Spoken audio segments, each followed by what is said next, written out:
અમદાવાદ શહેરની અંદર કાળઝાળ ગરમી પડી રહી છે અને આજે ગરમીના લીધે લોકો હાલાકીનો સામનો કરી રહ્યા છે. તે અમદાવાદ મ્યુનિસિપલ કોર્પોરેશન દ્વારા એક નવતર પ્રયોગ હાથ ધરવામાં આવ્યો છે, જેના ભાગરૂપે અમદાવાદના જે કાંકરિયા પુષ્પકુંજ 4 રસ્તા આવેલા છે ત્યાં ટ્રાફિક સિગ્નલ ઉપર જે અલગ અલગ પ્રકારના 4 જે ફુવારા જે છે તે સિગ્નલ ઉપર જ લગાવવામાં આવ્યા છે.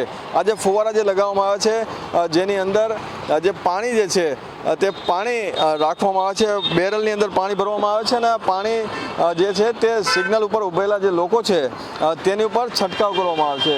સમયાંતરે આ રીતનું જે પાણીના જે સ્પ્રિંકલ છે એટલે કે છાંટા છે જેના તે લોકો પર પડે છે, એટલે કે જે ગરમીની તકલીફ જે છે તેમાંથી જો આંશિક રાહત જે છે તે લોકોને થાય છે અને જે કાળઝાળ 40-42 ડિગ્રીની જે શરૂઆત જે છે તેની વચ્ચે લોકોને એક ઠંડકનો અહેસાસ થાય તે માટેની જે વ્યવસ્થા છે તે પણ રાખવામાં આવી છે.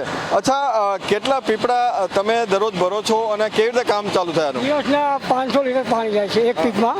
એવા 3 જગ્યાએ ફિલ કરવા જાય છે અમારે ત્યાં, અને ત્યાં છે ને દિવસમાં 3 વખત ભરવામાં આવે છે. અને આનાથી અમારા 3 પીપ ભરવામાં આવે, સવાર, બપોર, સાંજ.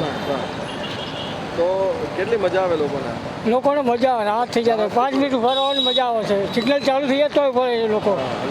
કેટલું ફાયદો થાય નથી? ફાયદા મળે, લોકોને ઠંડક રહે એટલે રાહત થઈ જાય, કે શ્વાસ લે કે આ શાંતિ મળે. ગરમી વધારે થાય.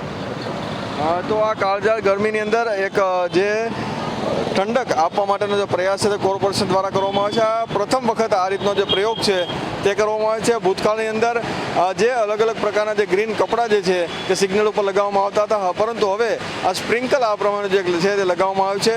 ધીરે ધીરે આ પાયલોટ પ્રોજેક્ટ છે અને જ્યાં જ્યાં જરૂર પડશે તે આ રીતના પ્રોજેક્ટ જે છે તે લગાવવામાં આવશે. કેમેરામેન કેતન શ્રીમાળી સાથે મેહુલ દુધરેજિયા, મંતવ્ય ન્યૂઝ, અમદાવાદ.